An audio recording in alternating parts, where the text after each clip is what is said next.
This is a God's done deal. Ẹlẹ́gbẹ́ done deal. Ọlọ́run ti ṣe léyìn náà lágbára Ọlọ́run. Ẹ jẹ́ ká máa fi eléyìí tó gbogbo àwọn aspirant tàbí mọ́tò wọlé létí. Wípé látara bá ṣe lórí ọ̀fẹ́ àti gbọ́kọ̀ wọlé tiwa. Bóyá torí pé àtẹ̀lé GGM, the Governor General of the Masses. Oríyọmí Òkìkí ọmọ Musa. Ẹ dákun àwọn tí wọ́n tẹ̀lé wa wọlé. Ẹ jẹ́ ká pàrọwà sí wọn kí wọ́n kọ̀ǹdóònù ara wọn. Sọ́ọ́rí àti lóòkọ lónìí kò ní dá káfọ́ kíkun èrò ọ̀tá èròǹgbà wọn ò ní jọ. Ṣùgbọ́n àwa ẹja ṣe pa tiwọn bẹ̀. Ní gbogbo tí o bá dúró sí tí o mọ̀ bí ọ̀tá lákòóso kalẹ̀ kó bẹ̀. Dáàbò torí ọlọ́run fọlọ́run bá bí wọn. Mo fagbọn tún bẹ̀ ọ́. Omi lágẹ̀ mọ́ ọ̀rọ̀ ìpátá wọ́n jà mo fi bì ọ́. Ìyá mi àtàgbé alọ́run mo fi bì ọ́. Olúyọ̀lé olúyọ̀kù olúyọ̀mọ́ ọba ṣe burúkú ṣe rere. Mi bì ọ́. Abalẹ̀ àmàlùkọ́ ní kúrò àwọn olóbí o. Agbára ọlọ́run. The moment I was waiting for is here. Ẹ jọ̀ọ́. Oríyọmí máa wá sórí stage in no time. Ìwọ tó o bá ní nǹkan kan tó ń ṣe lórí stage yìí, ó reiterate ẹjọ́ ẹ bá wa sọ̀kalẹ̀. Ogidan, please I want us to be within of the stage. Gbogbo ìwọ tó o bá ní nǹkan kan ṣe lórí stage yìí lọ́wọ́ yàtọ̀ sáwọn bandmen àtọ̀gá wa ti ń kọrin. Ẹjọ́ ẹ jẹ́ ká sọ̀kalẹ̀ lọ́wọ́ báyìí náà torí ọlọ́run òun la fi bẹ̀ yín.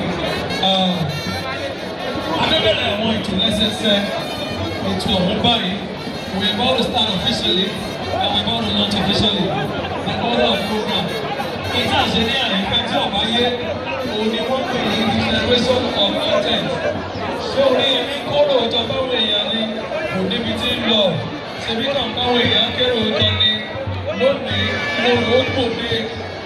Àdàtàṣàrán fàṣàrán àdàtàṣàrán fàṣàrán káṣàrán bà lè dẹ́kun aná jíjẹ lónìí gbogbo gbogbo gbogbo lónìí gangan ẹni pẹpẹ lónìí bá gbogbo láti mọ̀ bí wọ́n lọ lónìí Ọ̀yọ́ ni mí Ọ̀yọ́ lẹ́yìn náà lónìí láàjọ Ọ̀yọ́ wọn la wá ní àyè lónìí. It's a declaration of intent of no other than the Governor General of the masses, Dr. Oriyomi Hamzat, who just graced this auditorium and this podium, this stadium with his presence and his entourage. Ẹjọ́ gbogbo ẹ̀yin tí a tẹ̀lé Governor General of the masses, Òkìkí Oriyomi Hamzat tẹ̀lé wọn wọlé ẹja ṣe ní díẹ̀. Ẹ dákun ẹja fi pẹ̀lẹ́ kùtù ṣe pẹ̀lẹ́ làbí pàmùkùrù pẹ̀lẹ́ ẹ dákun ẹ jọ̀ọ́.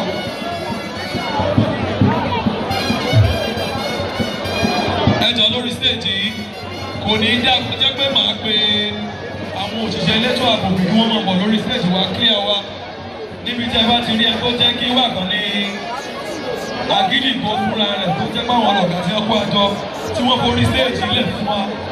Mi ò mọ bó ṣe gàgà gbogbo tó tá a bá ti ní tá a fẹ́ ṣe lórí ìpele lọ́wọ́ yìí ẹ dákun ẹ jẹ́ á sọ̀kalẹ̀ ẹ jọ̀ọ́ ẹ jẹ́ á sọ̀kalẹ̀ ká lè ṣe bẹ̀rẹ̀ kínní ẹ jẹ́ á sọ̀kalẹ̀ ẹ jọ̀ọ́ ẹ jẹ́ tẹ̀lé ilẹ̀ pẹpẹ o kọrin o lóbẹ́lẹ̀ olùṣèkẹrẹ ilẹ̀ pẹpẹ ilẹ̀ pẹpẹ ilẹ̀ pẹpẹ ilẹ̀ pẹpẹ mo kí o káàbọ̀ ọmọ ìyá mi.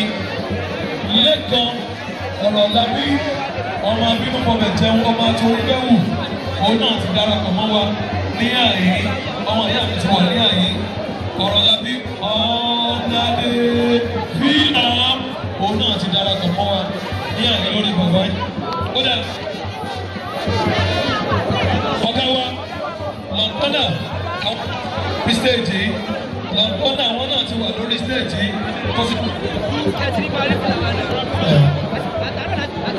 Ẹ dákun ẹ jọ̀ọ́ ṣé níbi tá a dúró sí yìí náà níbi tá a kọ̀ náà ló sí ẹ dákun ẹja wẹ́bì kan tó ga tó gbọ́sọ̀ ẹja tó kò bẹ́ẹ̀ ó wà wá tá a dúró wájú yìí náà torí àwọn tó máa lórí stéèjì wọn kó bá ní wọ́n nìkan lò torí ẹ̀ náà ṣe barricade ní táwa yìí ẹ jọ̀ọ́ ẹ jẹ́ ká súnpò lójú ọ̀nà tá a bá tiẹ̀ wà láàrin ilé ẹja kò láàrin gbogbo yìí ẹ jọ̀ọ́ àfẹ́ fọwọ́ nílé mẹ́nikẹ́ni ẹ jọ̀ọ́ èròǹgbà gbogbo wa jọjọ lórí tá à ń ṣe pé náà nílé kò ní yẹ káfọwọ́ líle mú èèyàn káfí mẹ́nikẹ́ni ẹja kan jọ.